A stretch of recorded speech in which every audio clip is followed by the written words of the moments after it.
Parliament ఎన్నికలపై Telangana Congress focus చేసింది. 12 సీట్లకు తగ్గకుండా గెలవాలని ప్లాన్ చేస్తున్న సీఎం రేవంత్ రెడ్డి బలమైన అభ్యర్థుల వేటలో పడ్డారు.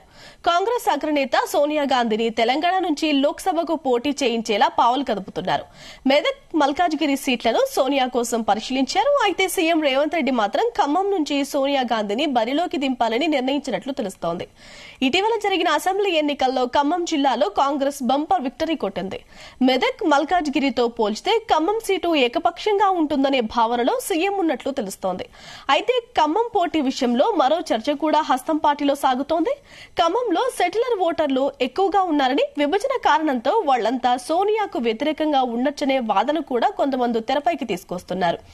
సమైక్యాంధ్రుల ప్రభావం ఉండడం వల్లే 2014-18 ఉమ్మడి ఖమ్మం జిల్లాలో బీఆర్ఎస్ ఒక్కో సీటు మాత్రమే గెలిచింది. ఏపీ విభజన సోనియా వల్లే జరిగిందనే భావనలో ఉన్న సెటిలర్లు ఆమెకు వ్యతిరేకంగా ఓటు వేస్తే మొదటికే మోసం వస్తుందనే ఆందోళన కూడా కొందరు కాంగ్రెస్ నేతలు వ్యక్తం చేస్తున్నారు. Khammam seat Sonia safe seat కాదని కొందరైతే అభిప్రాయం వ్యక్తం చేస్తున్నారు. ఇక దీనికి సంబంధించిన డీటెయిల్స్ తెలుసుకుందాం మా ప్రతినిధి యాకేష్ అడిగి. Yakesh, good evening Gayatri. రాష్ట్రంలో అధికారం చేపట్టినటువంటి కాంగ్రెస్ పార్టీ పార్లమెంట్ ఎన్నికల మీద దృష్టి పెట్టింది. ఈ నేపథ్యంలోనే తెలంగాణలో ఉన్నటువంటి 17 స్థానాల్లో కూడా అత్యధిక స్థానాలు గెలవడం కోసం ప్లాన్ చేస్తుంది. నేరుగా సీఎం రేవంత్ రెడ్డి రంగంలోకి దిగారు. ఆయా నియోజకవర్గాలలో అభ్యర్థులకు సంబంధించి ఇప్పటి నుంచి కసరత్తు ప్రారంభిస్తున్నటువంటి పరిస్థితులు కాంగ్రెస్ పార్టీలో కనిపిస్తున్నాయి. కాంగ్రెస్ అధిష్టానానికి సంబంధించి కూడా తెలంగాణ మీద పెద్ద ఎత్తున కూడా గురిపెట్టింది. ఇప్పటికే అసెంబ్లీ ఎన్నికల్లో ఘన విజయం సాధించినటువంటి నేపథ్యంలో పార్లమెంట్ ఎన్నికల్లో కూడా ఖమ్మం జిల్లాలో అత్యధిక స్థానాలు గెలుచుకోవాలన్న భావనతోనే ఆ పార్టీ నేతలు పనిచేస్తున్నారు. ప్రధానంగా మనం చూసుకుంటే కాంగ్రెస్ లో అధికమైన పోటీ ఉన్న పరిస్థితులలో ప్రధానంగా ఆయా అభ్యర్థులు ఆయా నియోజకవర్గాల మీద దృష్టి పెట్టారు. ఇప్పటికే కొంతమంది ఓడిపోయిన అభ్యర్థులకు కూడా పార్లమెంటు బరిలో దింపే అవకాశం కనిపిస్తా ఉంది. అయితే మనం ప్రధానంగా చర్చించుకునే అంశం ఏంటంటే తెలంగాణలో సోనియా గాంధీ పోటీ చేయాలంటూ ఇప్పటికే కాంగ్రెస్ పార్టీ ఒక తీర్మానం చేసింది. అంశాన్ని కూడా కాంగ్రెస్ నేతలు సీఎం కేసీఆర్, సీఎం రేవంత్ రెడ్డి కూడా పూర్తి స్థాయిలో ఈ అంశాన్ని సోనియా గాంధీ దృష్టికి తీసుకెళ్లారు. పార్టీ నేతల దృష్టి కూడా తీసుకెళ్లి సోనియా గాంధీ తెలంగాణలో పోటీ చేసే విధంగా కూడా ప్లాన్ చేస్తున్నారు.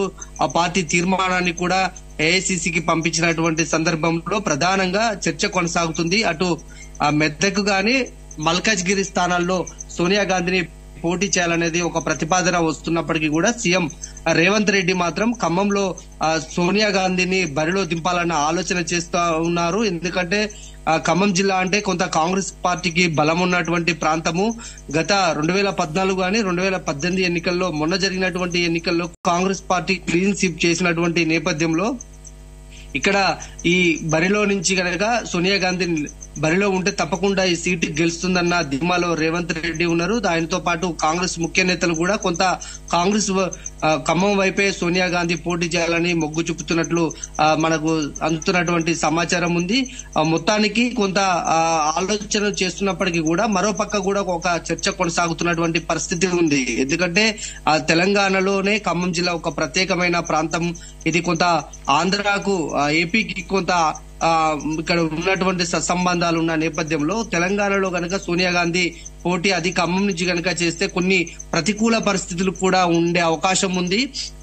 ఎక్కువగా కూడా రాష్ట్ర విభజన నేపథ్యంలో కొంత ఈ కాంగ్రెస్ పార్టీకి అక్కడ కొంత పట్టున్నప్పటికీ కూడా సోనియా గాంధీ మాత్రం ఇక్కడ నిలబడితే ఆమెకు వ్యతిరేకంగా సెటిలర్స్ అంతా కూడా ఆమెకు వ్యతిరేకంగా పనిచేసే అవకాశం ఉన్నదని కూడా ఒక చర్చ కొనసాగుతున్నటువంటి నేపథ్యంలో ఇది కూడా ఎంతవరకు కరెక్ట్ అంటారంటే అసెంబ్లీ ఎలక్షన్స్ లో కనిపించని ప్రతికూలత లోక్సభ ఎలక్షన్స్ వరకు కనిపిస్తుందంటారా?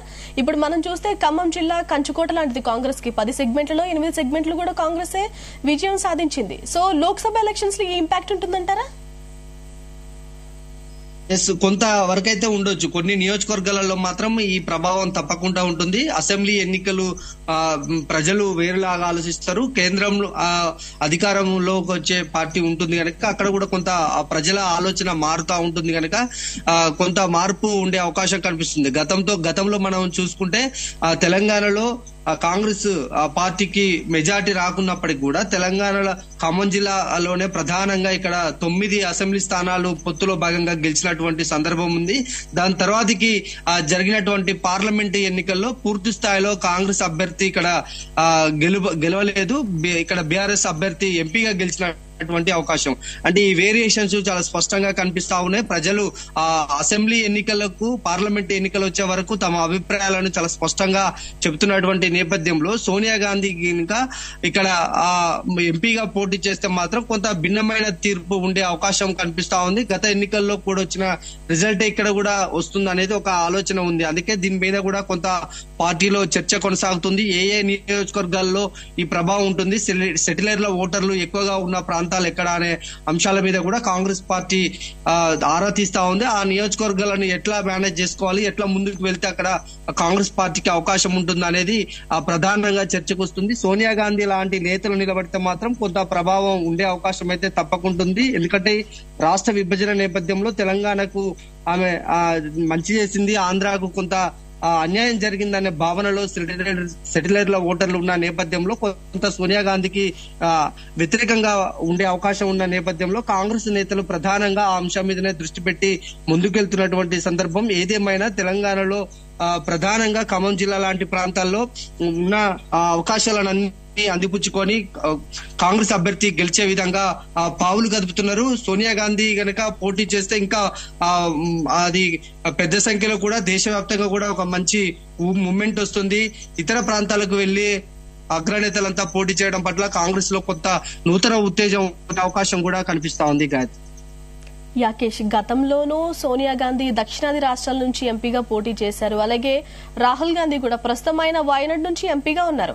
అంటే మనం చూస్తున్నాం చాలా కాలం నుంచి బీజేపీ చాలా ట్రై చేస్తోంది దక్షిణాది రాష్ట్రాల్లో పాగా వేయాలని, బట్ అది ఎప్పటికీ వర్కౌట్ అయ్యేలా కనిపించట్లేదు. సో దక్షిణాదిని పూర్తిగా హస్తగతం చేసుకోవాలని హస్తం పార్టీ భావిస్తుందా? అందులో భాగంగానే సోనియాని తెలంగాణ నుంచి బరిలోకి దింపబోతున్నారా?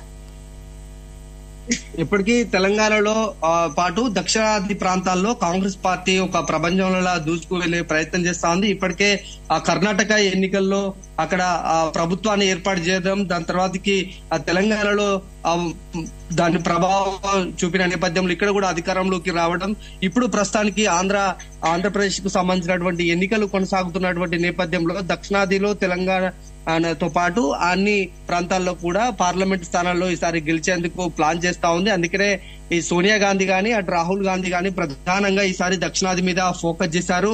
పూర్తి స్థాయిలో ఇక్కడ అత్యధిక స్థానాలను ఇంకా సాధించుకుంటే నార్త్ లో కొన్ని ఇండియా కూటమిగా ముందుకు వెళ్తున్నటువంటి నేపథ్యంలో ఇతర పార్టీలు ఆ ప్రాంతాల్లో వాళ్ళకు సపోర్ట్ గా ఉంటుంది. ప్రధానంగా తెలంగాణతో పాటు దక్షిణాది ప్రాంతాల్లోనే ప్రధానంగా దృష్టి పెట్టి అత్యధిక స్థానాలు గెలుచుకొని కేంద్రంలో కీలక భూమిక పోషించాలని కాంగ్రెస్ పార్టీ అయితే భావిస్తా ఉంది. అందుకనే రాహుల్ గాంధీ తరచూ తెలంగాణలో పర్యటిస్తున్నారు. ఏ చిన్న కార్యక్రమం ఉన్నా అటు రాహుల్ గాని, ప్రియాంక గాని, సోనియా గాంధీ గాని ఈ ముగ్గురు కూడా తెలంగాణలో పర్యటిస్తూ పార్టీ బలోపేతం మీద దృష్టి పెట్టారు. తెలంగాణతో పాటు దక్షిణాది రాష్ట్రాల్లో ప్రధానంగా వీళ్ళు ఫోకస్ చేసిన సందర్భాలు అయితే కనిపిస్తున్నాయని చెప్పుకోవచ్చు. Gayatri, right Yakesh, thank you.